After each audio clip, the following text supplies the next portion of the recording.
কুটুম্ব ভরণে বা, কিভাবে কুটুম্বদের ভরণ পোষণ করব। কুটুম্ব ভরণে বা, আর কিছুদিন বিদ্যার গৌরবে, হ্যাঁ এটা বলো, স্বজন পালন করি এক মনে, ভুলিনু তোমারে হরি। এখন কি করছি আমরা? স্বজন পালন করছি। আমাদের দায়িত্ব, ছেলে আছে, মেয়ে আছে, এই আছে, সেই আছে, তাদের খুব ভালো করে বরণ পোষণ করছি। কিন্তু আমার যে প্রধান যে কী দায়িত্ব, কর্তব্য, সেইটাই ভুলে গিয়েছি। আপনি চিন্তা করে দেখবেন, আমরা সবাই প্রথম কি থাকি? প্রথম আমাদের কোনো দায়িত্ব থাকে না। তো দায়িত্বটা বলছে এই যে সংসারের বন্ধনে আসলে আমরা নিজেরাই জড়াই। সংসার আমাদেরকে বাঁধে না, আমরাই গিয়ে বাধা পড়ি, ঠিক না? প্রথমে আমাদের যেমন বলা যায় অনুপম প্রভুর আজকে বিয়ে হয়েছে, কত বছর হয়েছে? 10 বছর। 14 বছর আগে ওনাকে জানতেন, চিনতেন? তো ওনার প্রতি কোনো ইন্টারেস্ট ছিল? জানতেন না, চিনতেন না, কোনো ইন্টারেস্ট ছিল না 14 বছর আগে, কিন্তু ব্যক্তিটা তো ছিল। কিন্তু যখন তার সাথে যুক্ত হলো, এখন বাড়ি থেকে যে দীপিকা নেই, সর্বনাশ, তুল কামাল ঘটনা হয়ে যাবে। কেন? কোথায় গেল? তো তারপরে এই সন্তান। এইভাবে কি হয়েছে, আস্তে আস্তে আমাদের বিভিন্ন দায়িত্ব বেড়ে যাচ্ছে, বিভিন্ন দায়িত্ব বাড়ছে। এখন এত দায়িত্বের বেড়াজালে পড়ে আমার যে আসল দায়িত্ব, আমি সেটা কি করেছি? ভুলে গিয়েছি। আমার আসল দায়িত্বের কথা ভুলে গিয়েছি।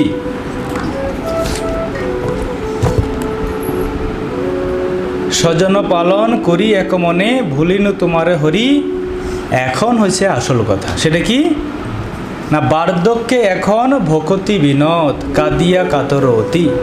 এখন যখন বয়স হয়ে গিয়েছে, এখন তো আর কিছু করার নেই। বয়স হলে কি হয়? বয়স হলে মানুষ কি হয়? হ্যাঁ, ভালো বলেছে, মানুষ বুড়ো হয়ে যায়। তো এই যে বৃদ্ধ যখন অবস্থা হয়, তো এই বার্ধক্য অবস্থাটা খুব একটা চরম দুরবস্থা। আমরা যারা বয়স্ক ব্যক্তি আছে তারা জানি তো তাদের সেই সময়টা কিভাবে কাটে। জীবনে অনেক কিছু এক সময় করেছে, কিন্তু আজকে বয়সের ভারে আর সেরকমভাবে পেরে ওঠে না। তো তার সাথে কেউ সময়ও কাটাতে চায় না। আপনারা জানেন এই যে লাস্টের যে সময়টা, এটা কার কাছ থেকে ধার নিয়েছিল মানুষ? হ্যাঁ,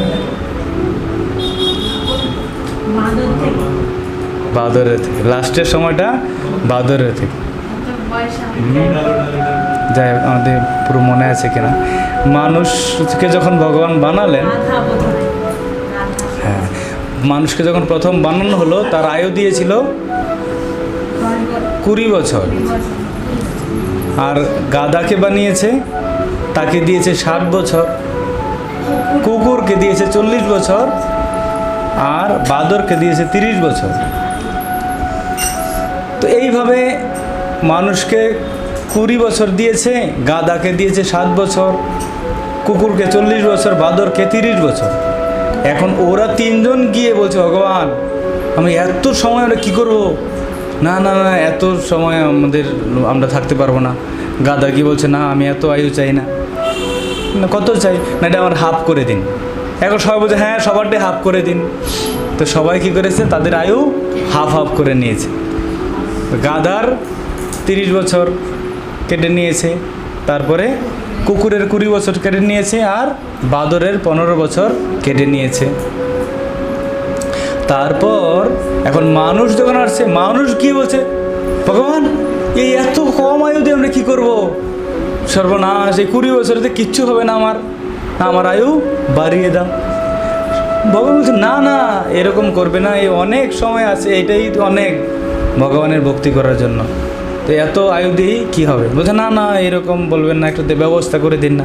বলছে আয়ু তো আমার কাছে নেই, তবে অ্যাকাউন্টে কিছু আয়ু আছে, সেগুলো নিয়ে নাও। কি কি? বলছে না ওই যে গাধা, কুকুর এবং বাদরে কিছু আয়ু রেখে গিয়েছে, সেইগুলো তুমি চাইলে নিতে পারো। তখন বলছে হ্যাঁ হ্যাঁ দিয়ে দিন না। তারপরে মানুষ কী করেছে, ওই কুকুর, গাধা এবং বাদরের আয়ুটা নিয়ে নিয়েছে। এর জন্য মানুষ কী হয়েছে, মানুষের মতো বাঁচে 20 বছর। একদম মানুষের মতো, যা চাই তাই পাবে। এখন না সেরকম। তো 20 পরে কি হয়? 20 পরে কার পালা শুরু হয়? তারপরে গাধা। ওই যে গাধার যে 30 বছর ছিল, ওই 30 বছর, তখন ওই গাধার 30 বছর স্টার্ট হয়। হ্যাঁ, আমি মাঝে মাঝে বলি, যেমন আমরা যখন মেয়ের জন্য বর খুঁজি, তখন কীরকম বর খুঁজি? না আমরা একটা বর পেয়েছে, ছেলে খুব দেখতে শুনতে ভালো, কিন্তু কাজকর্ম করে না, সারাদিন বাড়িতে ঘুমায়।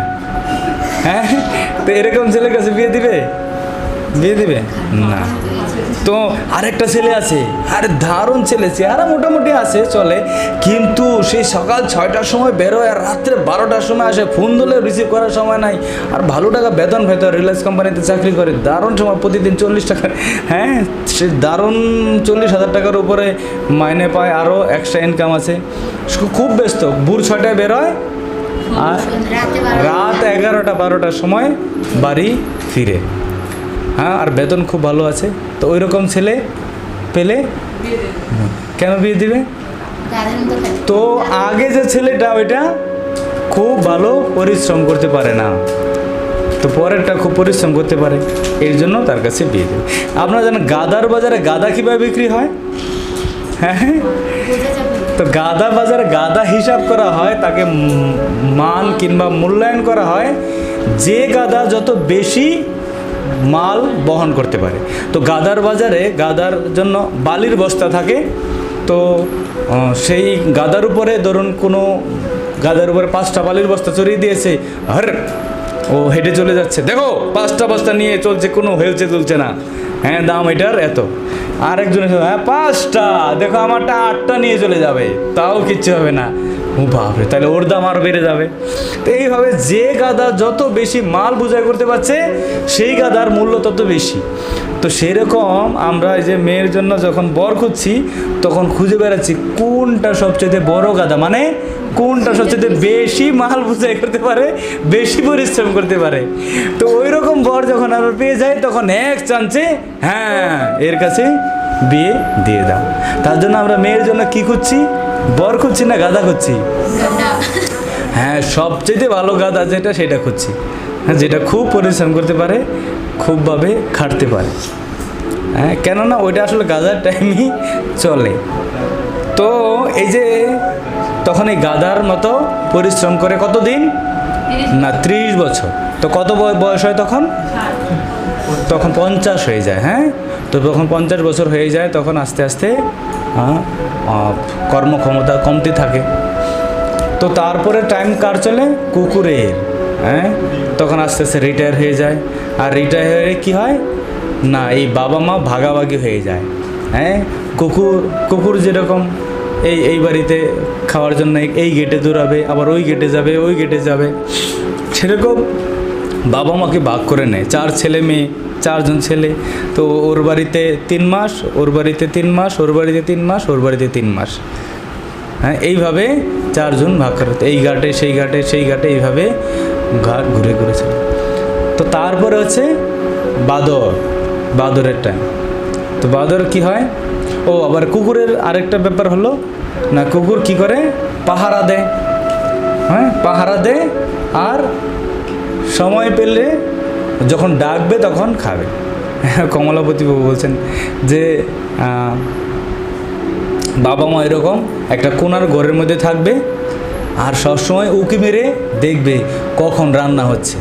তো গিয়ে তো বলতে পারে না, বৌমা খেতে দাও, কি বলেন, খালি সারাদিন বাড়িতে বসে বসে গেলে খাওন খাওন করেন। হ্যাঁ, জানেন কত পরিশ্রম করে আসছি, আপনি তো বুঝেন নাকি? সামনে বাড়ি বড় করে খালি বসে থাকেন, কি বুঝবেন সংসারের ঝামেলা জ্বালার কথা? ও বুঝবে কি, ও তো আর এগুলো কিছু করেনি। তো এখন তো ঘরে বসে থাকে, এখন বউ ধমক দিবে, এই জন্য কত এখন এরকম শব্দ হচ্ছে, মানে রান্না হচ্ছে কিনা। যেমন কুকুর সবসময় উকি মেরে থাকে, খাবার দাবার হচ্ছে কিনা, মানে ওরা খাচ্ছে কিনা, ওরা খেলে পরে তো আমাকে দিবে। তো সেরকম বাবা মাও তখন ওইরকম হয়ে যায় কুকুরের মতো, কখন খাবার দিবে তার জন্য অপেক্ষা করে। এখন বাইরে যায়, বাবা থাকবে কিন্তু এই ভালো করে গেট লাগিয়ে বাড়িতে থাকবে, আমরা কিন্তু একটু যাচ্ছি সিনেমা দেখতে। হ্যাঁ, সিনেমা দেখতে চলে যায়, ঘুরতে চলে যায়, আর বাবা মা ঘরে পাহারা দেয়, কিসের মতো? কুকুরের মতো সেভাবে ঘরে পাহারা দেয়। তো তারপরে আবার ছেলে মেয়ে হয়, তো তাদেরকে কি করে? বাদরের মতো খেলা দেখিয়ে বেড়ায়। হ্যাঁ, বাদরের মতো তাদেরকে আনন্দ দিয়ে দিয়ে এইভাবে ঘুরে বেড়ায়। তো এই হচ্ছে আমাদের অবস্থা।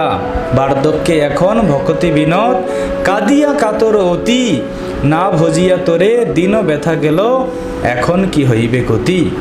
হ্যাঁ, তোমার ভজনা করলাম না, তো এখন আমার কি গতি হবে। তো আমাদের সবার জীবনেই এইরকম দুরবস্থা আসবে, তার জন্য আমাদের এখনই কী হওয়া উচিত? সাবধান হওয়া উচিত। এখন যদি সাবধান না হই তাহলে চরমে পড়িবে লাজে, আমাদের চরমে খুব খুব লজ্জায় পড়তে হবে। এবে না ভজিলে যশোদা সুত, চরমে পড়িবে লাজে। তো আমাদের এই যে টোটাল আমাদের জীবনের বাস্তবিকতাটা এইখানে ধরে তুলেছেন, যে আমরা কিভাবে জন্মের পর থেকেই আমরা কিভাবে এই জড়জগতের বিভিন্ন রকমের স্নেহ বন্ধনে আমরা আস্তে আস্তে আবদ্ধ হয়ে যাই, আর কতটা ব্যস্ত হয়ে যাই। এই ব্যস্ততাটা কিন্তু আমরা নিজেরাই বাড়াই, এমন নয় ভগবান আমাদেরকে বাড়িয়ে দেয়। তো এইটা সেইটা না, বাড়ালেও আমাদের যে আসল কথাটা সেটা যাতে ভুলে না যায়। আমি বাজারে গিয়েছি বাজার করতে, এখন বিভিন্ন জিনিস দেখি বাজারের কথা ভুলে যাই, তাহলে সেটা হলো? সব কিছু দেখবো কিন্তু আমার মনে আছে আমি কি বাজার থেকে নিয়ে যাব। তো এই জগতে আমি কেন এসেছি? না করিব ভজন তব, ভগবানের ভজন করার জন্যই এই জগতে আসা। হরে কৃষ্ণ। শিল প্রভুপাদ কি, সমবেত গুরু ভক্তবৃন্দ কি, গৌর প্রেমানন্দে। তো কারো কোনো প্রশ্ন আছে এই ব্যাপারে?